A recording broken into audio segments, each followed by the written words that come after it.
जब भी कोई ऊंची, शानदार इमारत नजर आती है तो सबकी नजरें उसके शीशे और स्टील पर जाती हैं जो आसमान से बातें कर रही होती हैं। लेकिन क्या कभी ये ख्याल आया है कि इस इमारत का सबसे जरूरी हिस्सा वो है जो हमें कभी नजर ही नहीं आता? आज हम इसी के बारे में बात करेंगे।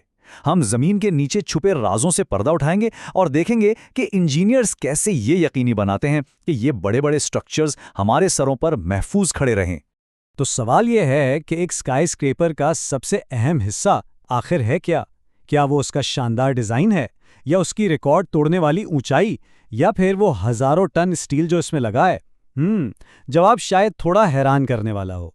जवाब सीधा सा है, वो हिस्सा जो कभी नजर नहीं आएगा, यानी उसकी बुनियाद।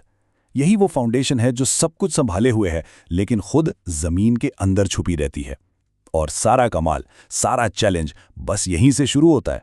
देखें, कोई भी बड़ा कंस्ट्रक्शन प्रोजेक्ट हो, उसकी शुरुआत एक बहुत बड़ी गैर यकीनी सूरत-ए-हाल से होती है। और वो गैर यकीनी सूरत-ए-हाल कोई और नहीं, बल्कि खुद वो जमीन है जिस पर वो आलीशान इमारत खड़ी होनी है।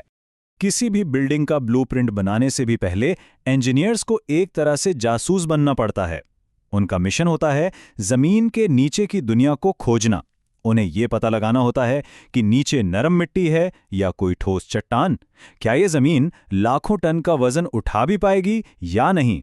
जब तक इन सवालों के जवाब न मिल जाएं, एक ईंट भी नहीं रखी जा सकती। और यहीं से असल कहानी शुरू होती है, जियो टेक्निकल इन्वेस्टिगेशन की। अब ये कोई ऐसी वैसी खुदाई नहीं होती, बिल्कुल नहीं। ये तो एक बाकायदा साइंसी मुहिम है, जिसके लिए पहले बहुत सोच समझकर प्लानिंग की जाती है। और हाँ, ढेर सारी कागजी कार्रवाई भी होती है। तो सबसे पहला कदम क्या होता है?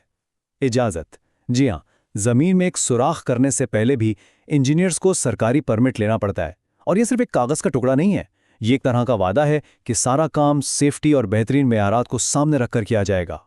अच्छा, जब इजाजत मिल जाती है तो फिर तैयार होता है मैदान जंग का नक्शा, मतलब एक बहुत ही डिटेल्ड साइट प्लान।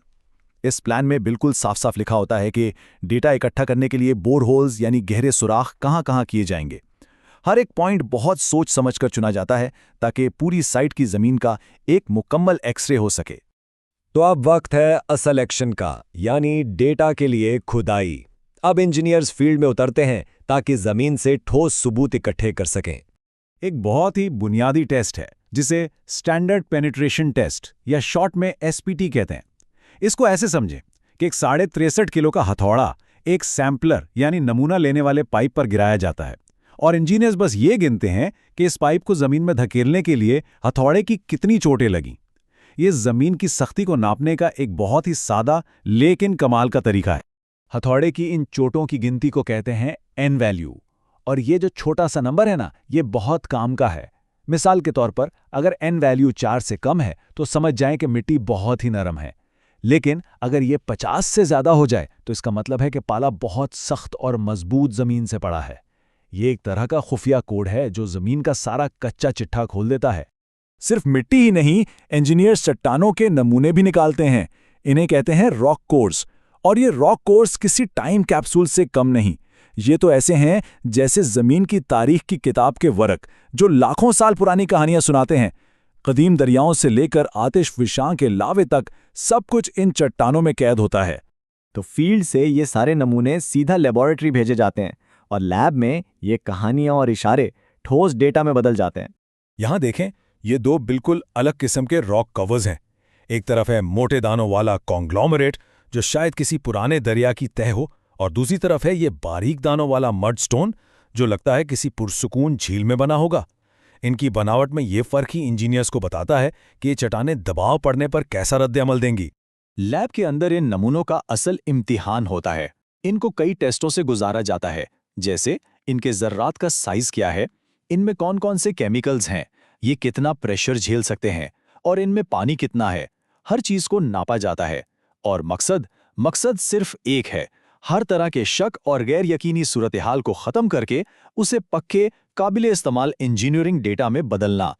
और अब हम इस सारी मेहनत के क्लाइमैक्स पर पहुंचते हैं, वो लम्हा जब ये सारा इकट्ठा किया हुआ डेटा मिलकर एक बहुत बड़े इंजीनियरिंग फैसले की शक्ल लेता है। अब सारा डेटा सामने है और इंजीनियर्स को एक बहुत बड़ा फैसला करना है, शैलो फाउंडेशन इस्तेमाल की जाए या डीप फाउंडेशन। इसको यूं समझें, शैलो फाउंडेशन बर्फ पर पहनने वाले चौड़े जूतों की तरह होती है, जो वजन को पूरी सतह पर फैला देती है। और डीप फाउंडेशन वो लंबे लंबे सुतूनों की तरह है, जो वजन को कमजोर मिट्टी से गुजारकर सीधा नीचे मजबूत चट्टान तक पहुंचा देती है। तो ये फैसला होता कैसे? इसके लिए एक छोटी सी चेकलिस्ट है। इंजीनियर्स खुद से पूछते हैं, नंबर 1, क्या ऊपर वाली जमीन इतनी मजबूत है कि वजन सह सके? नंबर 2, क्या बिल्डिंग का अपना वजन बहुत ज्यादा तो नहीं? और नंबर 3, क्या मिट्टी को मजबूत बनाना सस्ता और मुमकिन है? अगर इन तीनों सवालों का जवाब हाँ में हो तो शैलो फाउंडेशन से काम चल जाएगा। इन सवालों के जवाब मिलने के बाद शुरू होता है असल हिसाब किताब। इंजीनियर्स बाकायदा फॉर्मूला इस्तेमाल करते हैं ये जानने के लिए कि ज़मीन बिल्कुल ठीक कितना वज़न महफूज तरीके से उठा सकती है। और हाँ, वो हमेशा एक अच्छा खासा सेफ्टी मार्जिन भी रखते हैं। यहाँ अंदाजे या तुक्के की कोई गुंजाइश नहीं होती, बिल्कुल भी नहीं। तो ये है वो पूरा अमल जो हमेशा पर्दे के पीछे रहता है, लेकिन यही वो चीज़ है जो हमारी रोज़मर्रा इस्तेमाल की इमारतों की सेफ्टी और मजबूती की ज़मानत देता है। तो आखिर में सबसे अहम बात क्या है? यही कि जियोटेक्निकल इन्वेस्टिगेशन हमारे शहरों की वो अनदेखी मुहाफिज है, वो गार्डियन है जिसे कोई नहीं देखता। ये वो खामोश साइंस है जो इस बात को यकीनी बनाती है कि आज जो कुछ हम बना रहे हैं वो आने वाली नस्लों के लिए भी इसी तरह मजबूती से खड़ा रहे। हमारे कदमों के नीचे एक पूरी छुपी हुई दुनिया आबाद है। अगली बार जब कोई किसी शहर की सड़क पर चले तो बस एक लम्हे के लिए जरूर सोचे कि ये पूरा शहर आखिर किस अनदेखी बुनियाद पर खड़ा है।